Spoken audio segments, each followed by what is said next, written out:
Assalamualaikum warahmatullahi wabarakatuh dan salam sejahtera. Kembali bersama dengan saya Anim Izzati dalam Hello Doktor untuk siaran kita pada hari ini 21 Ogos 2022. Apa khabar anda semua? Kita harapkan yang terbaik pastinya sambil anda menikmati hujung minggu bersama dengan keluarga. Kongsikan sedikit masa bersama dengan kami untuk kita saksikan siaran Hello Doktor untuk kita bincangkan satu topik. Tapi sebelum kita nak kabarkan apa topik yang akan dibincangkan pada hari ini, kita nak kongsi juga bersama dengan anda semua. Pemakanan yang lengkap dan seimbang sangat penting bagi penghidap diabetes sebagai sebahagian daripada penjagaan diri diabetes mereka. Pelan penggantian makanan ataupun lebih dikenali sebagai meal replacement plan dapat diterapkan sebagai bahagian daripada program penjagaan diabetes dan juga berat badan. Pesanan ini dibawakan khas oleh Glucerna. Baiklah, penonton-penonton semua, kita kembali untuk bincangkan topik utama kita pada hari ini iaitu bipolar, ataupun mungkin dalam kalangan kita yang belum lagi tahu tentang satu artikel ni yang pernah dikongsikan Mei 2022, 4.5 juta penduduk dunia menghidap bipolar. Apatah lagi dengan keadaan di Malaysia, bagaimana sebenarnya tahap kesihatan mental rakyat Malaysia. Kita akan perhalusi dengan spesifiknya iaitu bipolar untuk kita ketahui apakah perbezaan. Kita tahu stres, bipolar, skizofrenia dan pelbagai lagi. Jadi kita akan perhalusi satu persatu untuk kita kongsikan bersama dengan anda. Sebelum tu, ketahui apakah itu bipolar. Saksikan.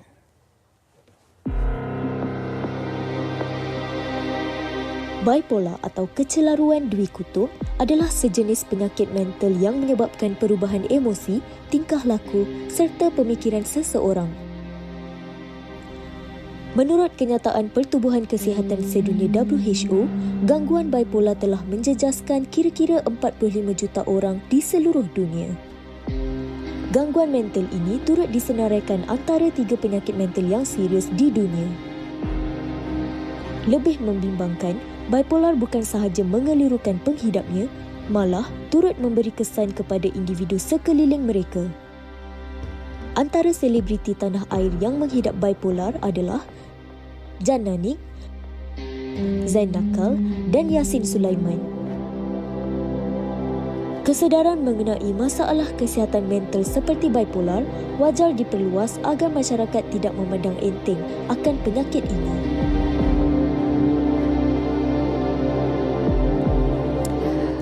Baiklah, tadi kita kongsikan sedikit apakah yang perlu kita fahami definisi awal berkaitan dengan bipolar. Mungkin kita kurang cakna dengan keadaan tahap kesihatan mental kita rakyat Malaysia terutama sekali. Tapi seperti mana yang anda dapat saksikan tadi, sedikit sebanyak mungkin dapat membuka perbincangan kita pada hari ini dan kita nak perkenalkan juga tetamu istimewa kita yang sempat kita bawakan di studio Hello Doktor. Bersama dengan kita, Profesor Madya Dr. Muhammad Muhsin Ahmad Zahari, Pakar Perunding Kanan Psikiatri UM Specialist Center UMSC. Assalamualaikum Doktor. Waalaikumsalam.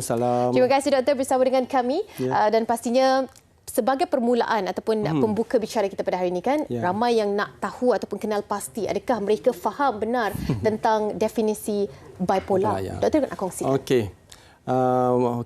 Terima kasih kepada TV3 kerana beri ruang untuk berkongsi berkenaan dengan kesihatan mental yang kebelakangan ini begitu penting di kalangan rakyat kita, rakyat Malaysia. Jadi berkenaan dengan bipolar ni adalah satu daripada jenis penyakit mental sebab bila disebut masalah gangguan kesihatan mental ni, pertama gangguan kesihatan mental itulah, contohnya ada yang tak boleh tidur je, ataupun dia mood dia macam jadi panas baran, contohnya tak boleh kontrol kemarahan. Itu satu aspek lah. Tapi apabila satu yang lebih serius lagi, dia jadi satu penyakit lah kalau kita tak cakna berkenaan dengan kita punya kesihatan mental. Jadi bila penyakit ini, bipolar ni satu ada penyakit mental. Selain pada bipolar tu biasanya penyakit kemurungan ataupun major depressive disorder ataupun depressions ataupun kita panggil kalau pernah dengar skizofrenia, contohnya anxiety disorder. Jadi bipolar adalah satu daripada macam-macam jenis, banyak sebenarnya berkenaan dengan penyakit mental ni. Jadi bipolar ini merujuk kepada satu keadaan di mana individu tu dia ada bipolar, dua pola ataupun dua kutub dia punya penyakit. Ataupun itu kadang bahasa kita ada panggil penyakit ni dwi kutub, kecelaruan dwi kutub. Itu direct translation dia lah. Jadi Pertama, seperti orang lain yang ada kemurungan. Jadi satu daripada masalah yang akan dialami adalah kemurungan yang serius dan melampau. Kadang memang mimik ataupun mirip kepada major depressive disorder. Macam contohnya hilang mood ataupun hilang keseronokan, nak buat sesuatu, rasa macam tidur. Tidur tu memang penting. Tidur tu selalunya, saya mencelah sikitlah, tidur ni dalam kesihatan mental amat penting sebab dia macam makanan. Kita nak tenaga, nak buat kerja semua, kita kena makan. Kalau tak makan, problem. Jadi sama juga kalau jiwa kita nak baik, tidur kita kena jaga. Jadi tidur ni banyak penyakit mental, gangguan mental ni tidur dia terganggu. Jadi balik kepada bipolar tadi, kalau depres tu tidur dia tak boleh tidur contohnya. Kemudian dia hilang konsentrasi, dia rasa tak ada harapan. Jadi ini pola yang pertama, maknanya di bawah. Satu lagi pola yang akan berlaku untuk penyakit bipolar ni di atas. Jadi di atas ni yang unik sikit ni. Jadi bila dia berada di atas, simptom-simptom dia macam rasa confident, overconfident pada masa itu. Dia rasa dia ni seseorang yang mungkin special. Dia rasa tenaga dia banyak. Dia nak buat walaupun macam-macam. Walaupun dia tak cukup rehat tu, tapi dia rasa tenaga dia banyak. Betul. Ini adakah kategori yang hypomania dan juga mania? Itulah. Itu kiranya simptom-simptom yang kita kategorikan sebagai termasuk mania dan hypomania. Cuma ada sikit perbezaan, saya akan jelaskan. Jadi overconfidence, dan kadang-kadang ada yang berbelanja sampai habis kredit kad dia. Dan dia dia tidur tak perlu tidur langsung. Dia tidur sejam 2 jam. Selalu dia kurang-kurang 8 jam, 7 jam. Tapi ini tak perlu tidur. Jadi simptom ni simptom menjurus kepada kita kategorikan sebagai mania. Jadi soalan tadi tanya berkenaan mania dengan hypomania. Ada sikit perbezaan di situ. Mania ni biasanya lebih teruk lah.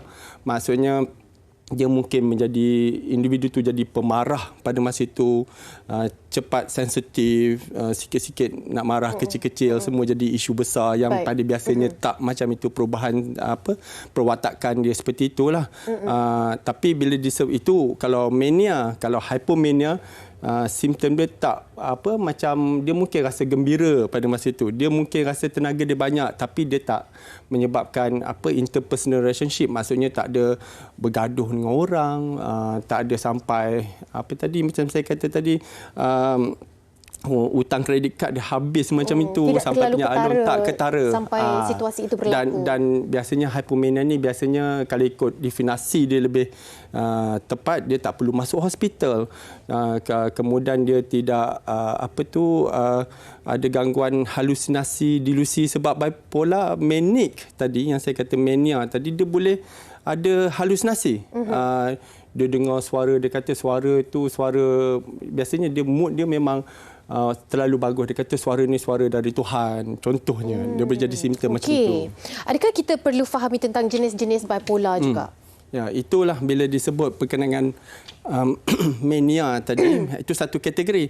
Jadi kalau ikut kategori yang biasa berkenaan dengan bipolar ni, bipolar 1, bipolar 1, bipolar 2, bipolar 2 dan kita panggil cyclothymia, itu pun satu kategori juga. Dan ada lain-lain lah, seperti biasalah ada dan lain. Jadi bipolar 1 tadi, bipolar jenis 1 tadi, biasanya simptomnya yang serius tadilah, maknanya ada mania tadi yang teruk, yang perlu rawatan pesakit dalam, sebab kalau kat luar nanti dia mungkin boleh bertindak lebih bila dia tak dapat kawal kemarahan, dia boleh bertindak di luar batasan daripada normal lah. Jadi berisiko tu ada, jadi kena masuk ward semua dan sebagainya. Itu bipolar 1. Bipolar 2 tadi dia yang lebih ringan, jadi dia masih boleh mungkin boleh bekerja lagi, tapi biasanya pada bipolar 2 ni kita tak bagi bekerja lah, sebab nanti kan kerja dia ada stres lain pula, jadi lagi teruk lagi, jadi bipolar 1. Baik. Ini dia antara yang seperti mana dikabarkan oleh doktor sebentar tadi. Ada beberapa jenis bipolar yang perlu kita fahami, tapi sebelum tu kita nak kongsikan juga soalan daripada rakan kita di Facebook sebelum kita nak rehat seketika ni. Nurul Hidayah Saifuddin, Assalamualaikum. Waalaikumsalam dan salam sejahtera kepada kru-kru Hello Doktor. Apakah perbezaan bipolar dan epilepsi ataupun ataupun sawan, adakah ia mempengaruhi satu sama lain? Adakah rawatan bipolar memerlukan pembedahan pada otak? Sekian, terima kasih. Okey, Nurul Hidayah, simpan dahulu. Doktor pun simpan dahulu jawapannya. Kita akan jawab sama-sama soalan ini. Kepada anda yang belum lagi ikuti kami di Facebook kami, Hello Doktor TV3, boleh titipkan juga soalan di poster pada hari ini, 21 Ogos. Okey, kita nak rehat seketika, kembali selepas ini.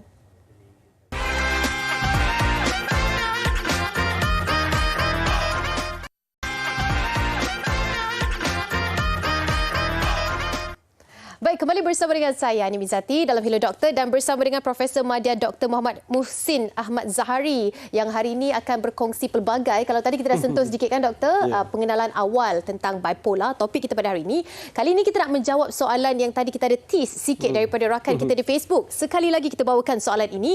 Nurul Hidayah Saifuddin katanya, Assalamualaikum, salam sejahtera. Apakah perbezaan bipolar dan epilepsi ataupun sawan? Adakah ia mempengaruhi satu sama lain? Adakah rawatan bipolar memerlukan pembedahan pada otak? So ada dua soalan di sini, Doktor. Satu, adakah bipolar ni sama dengan epilepsi? Silakan. Ya, jadi dua penyakit bipolar dan epilepsi ni dua penyakit berbeza lah. Dan okey, bipolar ni biasanya dirawat oleh psikiatri, pakar psikiatri. Sawan ni biasanya dirawat oleh pakar saraf ataupun neurologist. Jadi biasanya lagi satu perbezaan yang amat ketara, bipolar ni dia tak ada melibatkan penyakit ataupun simptom fizikal, macam contohnya pergerakan ke apa-apa, tak ada. Dia lebih pada gangguan emosi, macam saya kata tadi, cepat sensitif, kemudian jadi ataupun happy tak tentu pasal pun boleh jadi juga kan, ataupun tenaga lebih. Tapi bila disebut sawan, pada amnya dia ada macam simptom fizikal, macam contoh dia ada tarik kan, dia ada, dan bila dia tarik tu dia tak sedar pun apa dia berlaku, memang tak sedar. Bila dia habis dalam dia beberapa minit yang kritikal kan, kritikal tu, bila dia sedar apa jadi, dia akan beritahu dia tak sedar apa. Dia mungkin separuh orang kata macam in the daze, dia macam tak sedar, separuh sedar macam tu kan, di mana dia, jadi itu beza antara bipolar dengan sawan dan penyakit yang berbeza. Jadi kalau nak disebutkan kaitan tu mungkin ada, sebab kalau contohnya sawan ni terlalu teruk, kerap terjadi, jadi memang sawan ini mendedahkan contohnya masalah kemurungan, depression. Di mana depression mungkin ada bipolar. Dia boleh jadi bipolar balik. Jadi tapi kaitan langsung tu tak ada lah kiranya. Yang kedua, mungkin bipolar memerlukan pembedahan pada otak.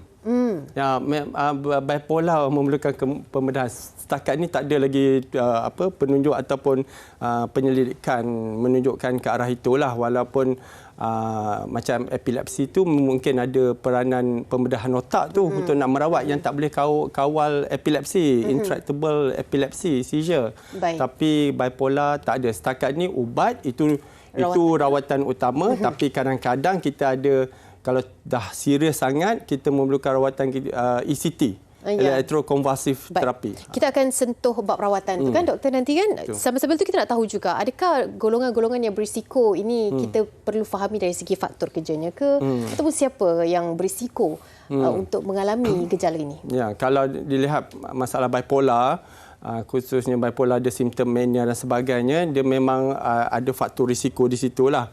Contohnya yang paling penting sekali faktor genetik lah. Genetik ni maknanya ada sejarah keluarga, contohnya first degree, contohnya ibu bapa ke adik-beradik ke ada penyakit mental, dan individu ni boleh berisiko. Jadi itu satu, genetik, ditambah pula faktor environment. Kata faktor environment ni persekitaran lah. Kerja hari-hari sangat stres, kemudian mungkin lifestyle pun tak berapa bagus, kurang buat exercise dan sebagainya, tekanan sepanjang masa. Jadi dia akan menambah risiko tu. Dan to make matter worse, yang lebih teruk lagi kalau ambil macam dadah terlarang. Contohnya methamphetamine, ais atau syabu, pil kuda. Dia boleh trigger masalah seperti bipolar. Ini satu cabaran. Kadang-kadang kita diagnosis ini, banyak juga ke belakang ini individu yang ambil dadah seperti ini. Jadi simptomnya kadang-kadang nampak ada serupa. Jadi kita kena dapat sejarah pesakit tu dengan lebih tepat, selain daripada analisa-analisa lain lah, nak menentukan yang mana satu. Sebab rawatannya mungkin ada sedikit berbeza. Ya. Kaedah yang berbeza terhadap situasi ataupun tahap yang dialami oleh pesakit tersebut kan.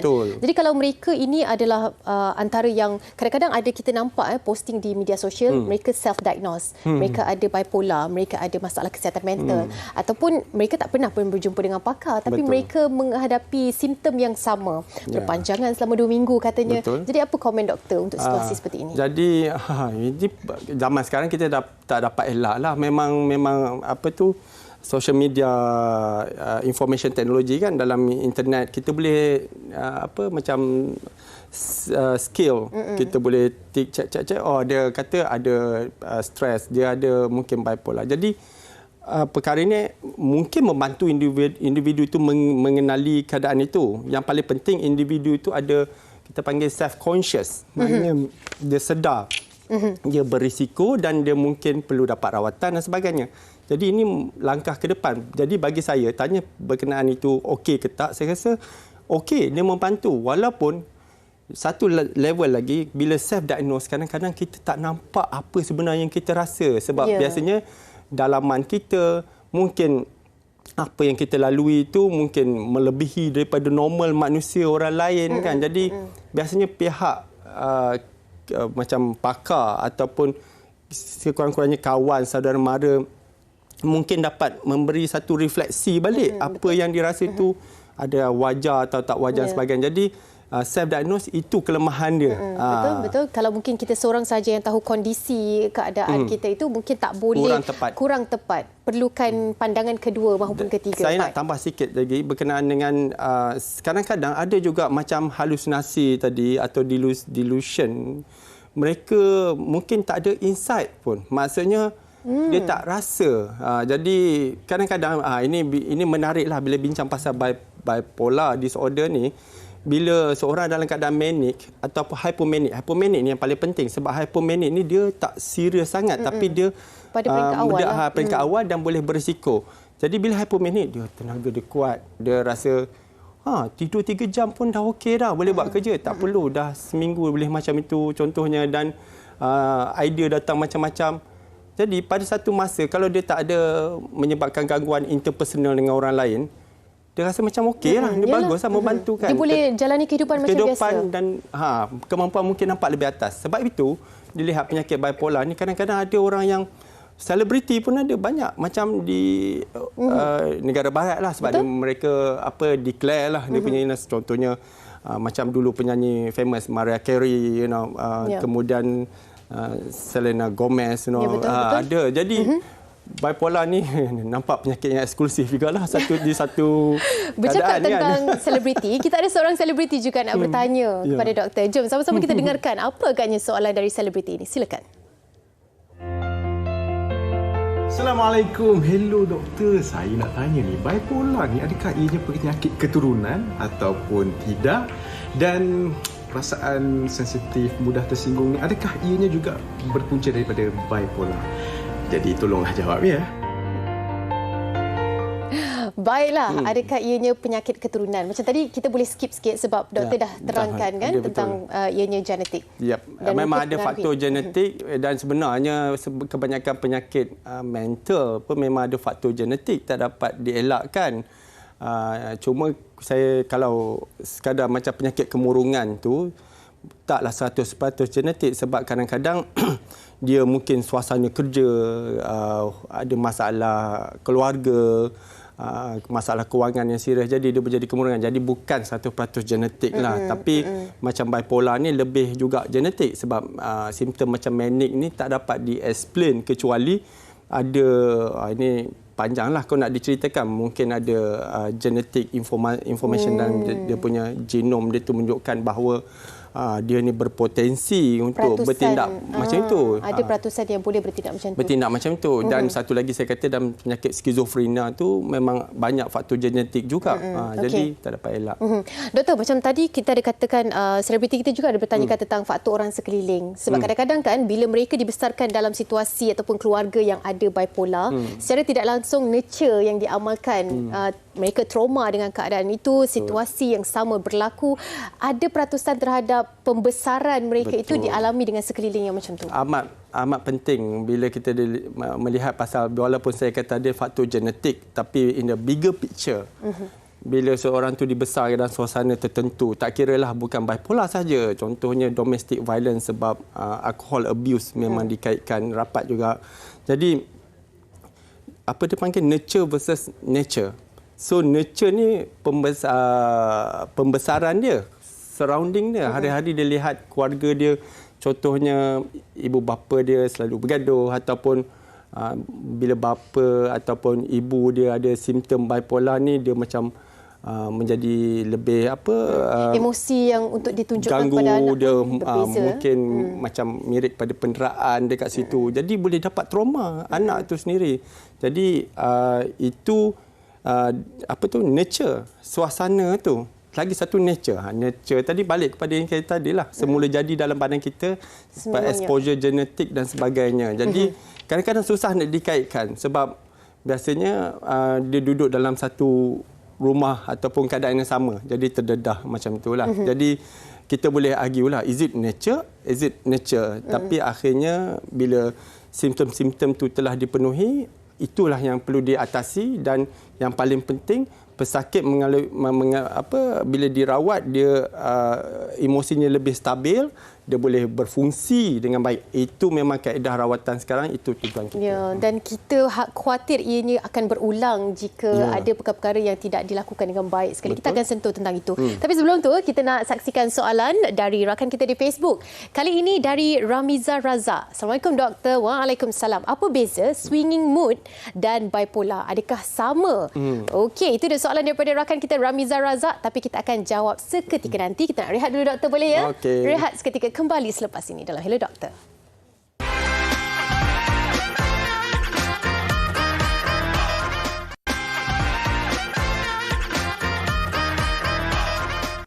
Masih lagi bersama dengan kami dalam Hello Doktor, dan seperti mana yang kita kabarkan tadi, topik kita bipolar. Terima kasih kepada anda semua yang dah pun bagi respon di Facebook kami dengan soalan-soalan. Salah satunya ini dia, Ramizah Razak katanya, apakah beza swinging mood ataupun mood swing lah dan bipolar? Adakah sama? Silakan doktor. Okeylah. Dalam bahasa biasanya mood swing tu boleh jadi mental health issue, isu kesihatan mental ataupun kesempurnaan mental kita. Jadi kita ni mudah orang kata macam jadi barang contohnya kan. Jadi tadi okey, tiba-tiba seminit 2 minit kemudian sebab ada jumpa bos marah kita ke, terus kita jadi terbalik. Jadi mood swing lah kan. Itu perempuan faham lah simptom biasa kan. Jadi mood swing tak semestinya satu penyakit. Dia semua orang dalam hidup kita kadang-kadang kita akan melalui keadaan ini. Cuma bila sebut bipolar ni, mood swing yang lebih serius lah, senang cakap. Dan biasanya mood swing tu bukan seminit dua. Kita cakap pasal beberapa hari simptom itu berlaku, baru kita kategorikan sebagai bipolar. Baik, dan kita nampak ramai dalam kalangan kita yang masih lagi tak tahu bezakan stres, bipolar, skizofrenia. Bagaimana kita nak diagnose diri kita untuk kategori-kategori mental issue?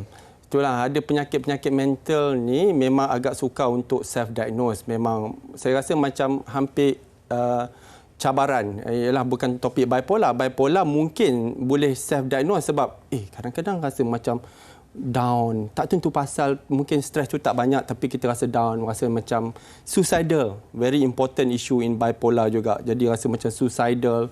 Dan pada masa tu kita rasa high seronok, tak tentu pasal kan. Jadi ada beza. Orang tu boleh rasa. Tetapi penyakit mental yang lain, contohnya skizofrenia, dia mempercayai kalau dia ada dengar suara, dia mempercayai apa yang terfikir di fikirannya. Jadi psikosis betul. Kalau dia tahu ini tak benar, dia mungkin bukan psikosis dan dia mungkin bukan skizofrenia. Jadi itu cabaran kami juga yang merawat ni juga, sebab bukan senang nak convince ataupun nak meyakini pesakit untuk mendapat rawatan sebab dia kata dia tak ada apa-apa salah. Memang betul dunia ni tak selamat. Memang betul ada orang nak bahayakan diri dia. Di mana bila tanya keluarga, tak ada siapa nak bahayakan dia, tak ada siapa yang mengganggu dia. Jadi ini mungkinlah ada simptomnya banyak lagi, tapi contoh yang saya nak katakan bahawa dia tak rasakan. Jadi ini cabaran merawat rawat penyakit mental. Ya, pastinya ada cabaran terhadap bila individu terutama sekali kan yang datangnya berbeza latar belakang dan jenis trauma. Baiklah, kita bukan sahaja bersama dengan Profesor dan juga Doktor, kita juga bersama dengan seorang lagi, Nur Aisyah Nadrah Johari Kamal, di mana kita bawakan di studio. Assalamualaikum Aisyah. Waalaikumsalam. Aisyah, terima kasih bersama dengan kami. Aisyah pernah melalui situasi seperti mana yang kita kabarkan tadi, bipolar. Mungkin Aisyah nak ceritakan pengalaman Aisyah, detik bila yang Aisyah mengalami situasi seperti mana yang kita kabarkan. Okey, sebenarnya Assalamualaikum. Pertama sekali Prof dan Anim. Okey, pengalaman saya dengan bipolar ni sebenarnya baru lagi. Maksudnya, okey, saya didiagnos, maksudnya saya mengetahui diagnosis saya pada Februari tahun ini. Februari 2022, tetapi saya didiagnos dengan penyakit mental iaitu anxiety dan juga depresi pada tahun 2019, iaitu pada lebih kurang 4 tahun yang lepas. Jadi apa yang berlaku adalah pada September 2020 saya merasakan yang saya lebih tahu daripada doktor sendiri. Jadi saya stop all the treatments, saya stop pergi jumpa doktor, saya stop ambil ubat dan sebagainya. Dan apa yang berlaku adalah simptom saya menjadi lebih teruk. Masa tu, okey, September 2020 kita punya COVID masa tu sangat teruk kan? Ya, ya. Apa yang berlaku adalah saya lebih mudah marah, saya cepat melenting. Benda-benda kecil pun, even dengar bunyi pintu pun saya rasa nak meletup. Itu apa yang terjadi pada saya. Jadi saya decide untuk pergi semula berjumpa doktor. Itu pada tahun 2021, hujung 2021 macam tu, saya pergi jumpa doktor, and then barulah bila saya pergi ke hospital yang lain lah, maksudnya, dan mereka track balik, pada awalnya mereka track balik dengan saya punya, orang kata, dia punya history saya dengan doktor yang sebelum ni. Okey. Jadi rupanya baru saya tahu yang saya didiagnos oleh mereka rawat saya dengan bipolar, bukannya depresi. Iaitu masa tu diagnosis saya pada hospital yang sebelum ni adalah MDD, Major Depressive Disorder. Jadi dari situ saya tahu bipolar, rupanya saya bipolar. Tapi it makes sense lah. Maksudnya saya antara simptom yang saya lalui, simptom bipolar yang saya lalui adalah macam tadi Prof ada mention pasal rasa seronok, rasa happy, rasa produktif. Saya boleh buat kerja 1001 kerja dalam satu masa yang sama. Dalam sehari tu banyak benda yang saya boleh capai. Saya ada berbanyak-banyak idea. Saya sangat kreatif. Tapi itulah bila cakap pasal symptoms ni, saya pergi kepada ekstrim simptom juga, to the point yang pada satu masa saya pernah believe yang pada usia 27 tahun saya nak masuk med school. Okay, which is not normal, right? Untuk kita dekat Malaysia masuk med school pada umur 27 tahun. Saya pegang pada belief itu selama berbulan-bulan. Orang lain tengok saya macam... Pernah cerita dengan orang? Pernah, dan mereka macam, of course, kalau saya sekarang saya stable, saya rasa benda tu ridiculous. Saya rasa macam benda tu is not normal, you know. Oh, okey, maknanya awak sekarang stable, maknanya awak akan alami ada different situation ya, juga. Betul. Jadi masa tu awak rasai perbezaan itu. Ya, saya rasai. Saya ingat balik, benda tu sangat-sangat tak patut yang saya fikirlah, tak patut saya believe benda tu. Tapi selalunya siapa yang awak ceritakan pasal ni? Mungkin kawan-kawan, diorang akan, kawan-kawan atau family, diorang akan macam, betul ke uni? Betul ke uni kan? Apa benda yang kenapa tiba-tiba macam ni? Kenapa tiba-tiba nak masuk med school? Tak pernah macam tu kan? Pernahlah dulu masa kecil nak jadi doktor, tapi kenapa tiba-tiba at the age of 27? So to that extreme. Jadi itu belum saya sentuh tentang kemurungan bila fasa, kalau itu fasa tinggi, kalau fasa rendah, kalau maksudnya bila boleh pergi tinggi macam tu, bila saya masuk fasa kemurungan, dia sangat memudaratkan. Ya, maksudnya. Okey, doktor. Bila doktor dengar apa yang Aisyah kongsikan ni, doktor, kan, apa yang doktor nak berikan sedikit komen? Itulah berkenaan dengan diagnosa tu tadi. Cabaran nak mendiagnos tu dalam psikiatri ni dia boleh berubah mengikut masa. Kadang-kadang pada peringkat permulaan dia macam anxiety disorder sebab dia risau sebab simptom yang macam confidence, dia gangguan macam energy level dia increase datang kemudian, tapi peringkat awal dia risau macam kenapa aku, mungkin tadi kalau konteks tadi, kenapa aku tak jadi doktor, aku sepatutnya jadi doktor dah sekarang, dulu cita-cita dah ketinggalan di belakang, kenapa I'm not catching up. Dia akan rasa macam sangat frustrated bila dia tak capai. Sebab sekarang dah 28 tahun kan. Contohnya frustration, anxiety, dia risau dia tak capai, kemudian dia murung. Ini murung ni paling penting dalam konteks bipolar sebab memang ada, macam saya kata tadi, definisinya ada kemurungan di situ. Cuma isunya majoriti pesakit dia bukan datang dengan manic dulu, bukan yang high mood first. Dia datang dengan low mood first. Maknanya datang dengan murung. Jadi dalam data pun ada menunjukkan sehingga bertahun-tahun, 5-6 tahun dia diagnose dia sebagai major depressive disorder. Kemudian simptom tu berubah. Dia jadi macam tiba-tiba dia jadi banyak idea.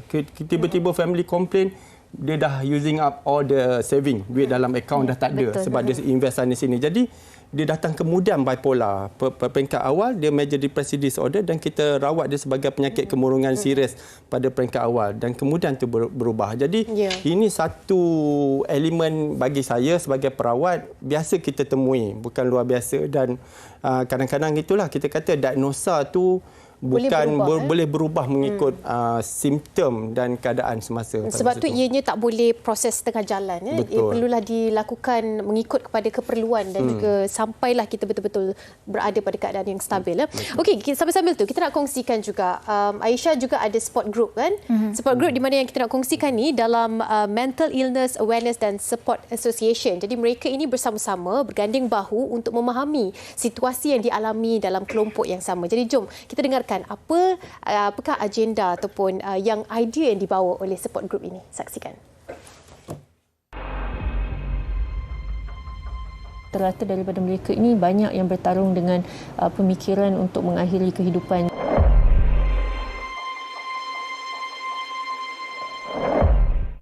Di Miasa ni kita memperkasakan para pejuang lah ataupun peer ini sendiri, individu yang berjuang dengan penyakit mental, di mana mereka datang, kita membuat konsultasi, jadi kita mendengar dulu kisah mereka. Jadi mereka tahu simptom gejala mereka bagaimana, punca mereka mendapat penyakit mental ataupun bipolar kenapa contohnya, dan kita memberi pilihan kepada mereka. Ini perkhidmatan yang kami ada, ini perkhidmatan yang kami sediakan. Jadi kita memperkasakan mereka untuk membuat pilihan bagi diri mereka sendiri. Jadi yang datang ke Miasa ni ada pelbagai sebenarnya. Ada yang sudah ada diagnosis penyakit mental, ada yang datang mungkin belum, tetapi ada juga yang datang mungkin sebenarnya tidak ada penyakit mental tetapi bertarung dengan mungkin perasaan panik, takut, terutamanya apabila tercetusnya pandemik COVID-19 kan. Kalau yang paling muda daripada segi diagnosis penyakit mental kemurungan ataupun anxiety dalam lebih kurang 8-9 tahun. Jadi agak muda sebenarnya. Tapi alhamdulillah kita dapat kesan awal. Jadi bila kita dapat mengesannya lebih awal, maka intervensi awal dapat diberikan. Jadi dia punya prognosis ataupun proses penyembuhan itu sebenarnya lebih baik dan lebih efektif. Di Miasa ni kita ada pelbagai perkhidmatan sebenarnya, kerana kita cuba menyediakan orang kata sesuatu bagi semua pejuang-pejuang. Jadi apabila mereka datang, mereka tidak pulang tangan kosong. Kita ada juga sokongan keluarga, kita ada terapi seni, terapi menari, kita ada kelas-kelas drama, speech and drama, kita ada terapi rohani, kemudian kita ada saringan kalau sesiapa yang mungkin nak membuat ujian saringan kesihatan mental ataupun nak mengetahui mereka ada penyakit mental ataupun tidak, kita juga boleh membuat ujian klinikal lah. Kemudian kita ada kaunseling, kita juga ada menyediakan terapi dengan pakar psikologi, dan kemudian ada kita panggil supported employment program ataupun program sokongan pekerjaan, dan kita juga ada talian krisis talian bantuan 24 jam 7 hari seminggu. Jadi pasukan krisis kami ni keunikan mereka adalah mereka boleh pergi ke individu di dalam krisis. Kita membuat pendekatan kan, kita buat outreach program setiap bulan sebenarnya. Kita membuat 2 lawatan, satu ke Chowkit, satu di Medan Tunku, di mana kita membantu rakan-rakan kami di gelandangan untuk memberikan perkhidmatan kesihatan. Bukan saja perkhidmatan kesihatan mental tapi perkhidmatan kesihatan juga, memberikan ubat-ubatan, membuat ujian saringan, melihat bagaimana keadaan fizikal dan mental mereka, kemudian memberikan bantuan kaunseling, terapi, apa saja yang mereka perlukan, bantuan kewangan, perumahan, bukanlah rumah tapi mungkin sewa bilik. Kalau anda di luar sana yang tahu ataupun rasa something is not right, kita tahu sebenarnya ada benda yang tak kena dengan diri aku ni, do something about it. Kita jangan tunggu, sebab makin lama dia semakin mudarat sebenarnya.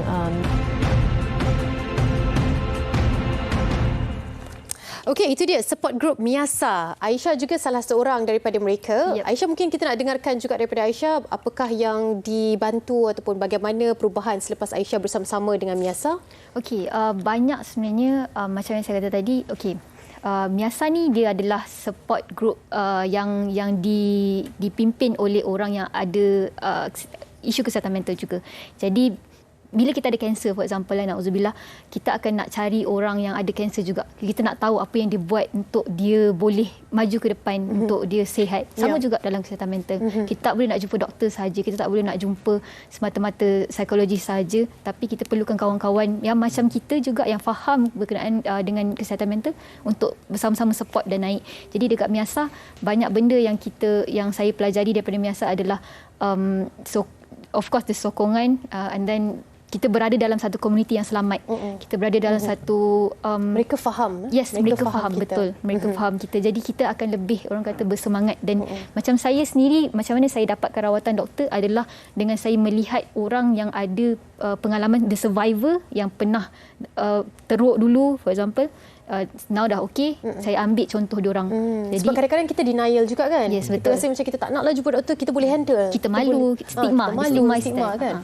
Doktor menyokong support group seperti ini? Ya, memang penting, memang berperanan amat penting, sebab kerana dia akan, kalau doktor memberi nasihat, selalunya dia sebagai nasihat berbentuk perubatan, dan kadang-kadang doktor ni dia mungkin tak merasai. Memang kita kena empati bila kita bercakap dengan pesakit, tetapi itu bukan kita yang melalui pengalaman penyakit itu. Jadi nasihat yang kita bagi kadang-kadang di luar konteks pesakit itu sendiri. Tetapi apabila pesakit satu dengan pesakit yang kedua ini bercakap, atau dalam grup 10 orang contohnya, mereka akan saling memahami, dan trust is higher lah, of course, sebab dia melalui keadaan yang mirip pada yang satu lagi ni. Jadi dia menyatakan ini penyelesaian dia, ini apa dia buat, ini rawatan. Saya bagi contoh yang paling mudah lah, jika ada gangguan mental contohnya, dalam 10 orang, 2 orang ni dia mungkin, saya dalam konteks kami, dia mungkin kurang mempercayai rawatan konvensional, dia tak nak ambil ubat dan sebagainya. Tapi yang 8 orang lagi dia mungkin bercakap pasal rawatan yang dia terima, dan ini mungkin menyebabkan 2 orang lagi ni terpengaruh dan berubah. Ada aliran cara bentuk persepsi penyakit itu sendiri. Okey, sambil-sambil tu juga kita nak saksikan soalan daripada rakan kita di Facebook. Jom kita bacakan. Farai Nas Hazimal. Assalamualaikum dan salam sejahtera. Hello doktor, pada umur berapa seorang kanak-kanak boleh menghidap bipolar ya? Bagaimana kita mengesannya? Okey, satu soalan yang cukup menarik. Kanak-kanak, seawal umur berapa yang kita boleh diagnose ataupun kita boleh kesan? Soalan ni penting untuk difahami juga, kerana tapi sebelum tu doktor, kita nak minta maaf sebab kita kena tahan dulu jawapan yang keluar daripada mulut doktor. Kita nak rehat seketika. Boleh doktor ya? Simpan dulu doktor. Pada anda semua, teruskan bersama dengan kami dalam Hello Doktor. Okey.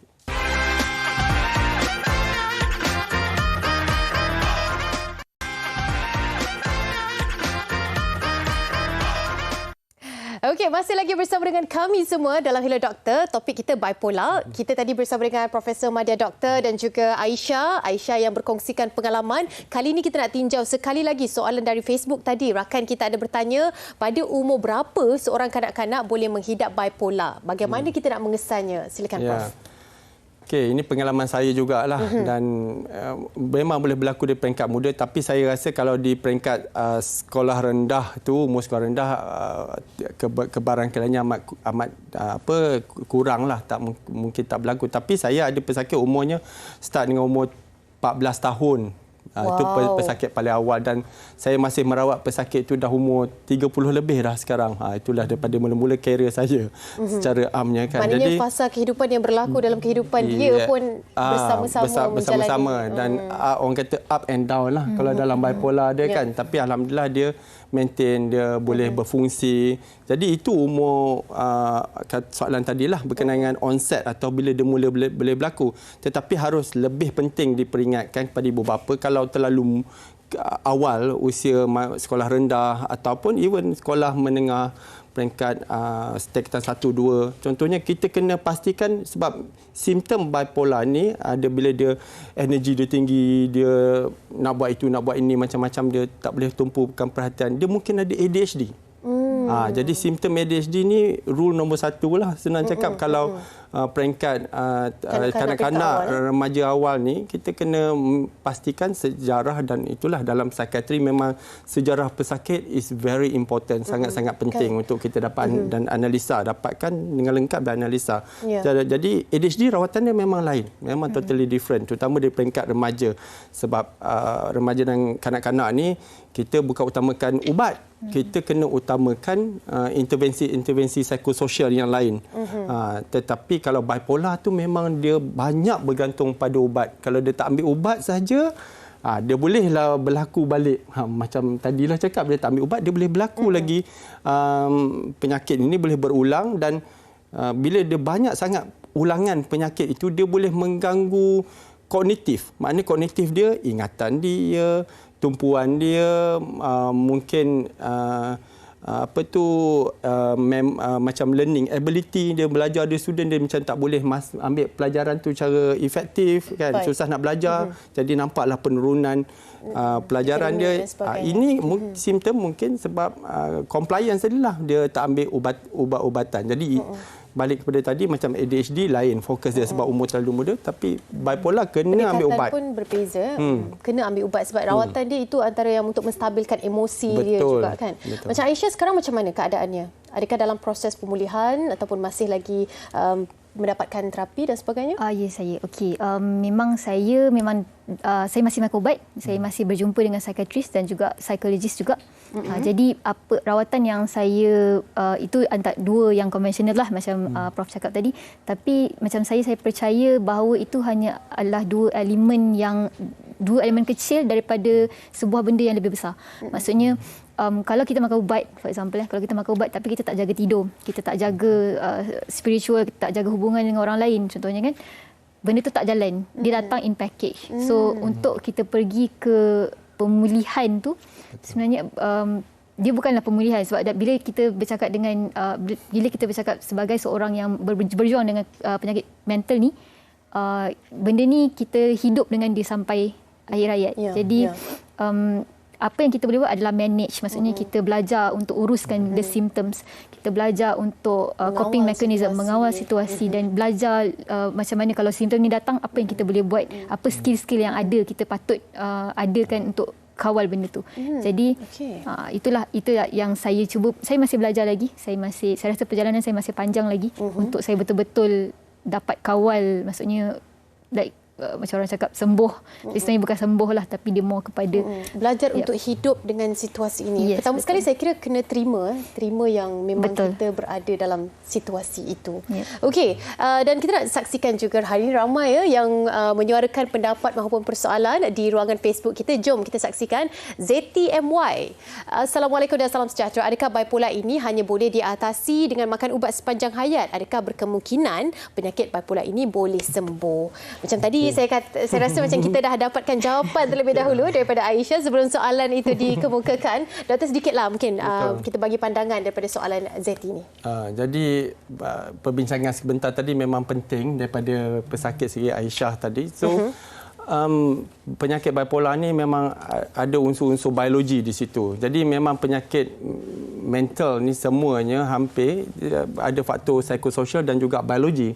Jadi bipolar ni banyak juga faktor biologi. Bila disebut biologi punya faktor ni, maksudnya dekat otak kita dia ada bahan-bahan kimia yang berfungsi menyebabkan keseimbangan fikiran kita, emosi kita. Jadi apabila ada penyakit bipolar ini, keseimbangan tu dia dah lari lah daripada itu. Jadi isunya nak menseimbangkan, ubat itulah nak menseimbangkan. Jadi ubat-ubatan ni menjadi satu keperluan dan dia macam itulah nak cakap tadi, sembuh tu kalau strictly speaking bukan sembuh lah dia boleh capai atau cure, tapi it is treatable, it can be managed very well.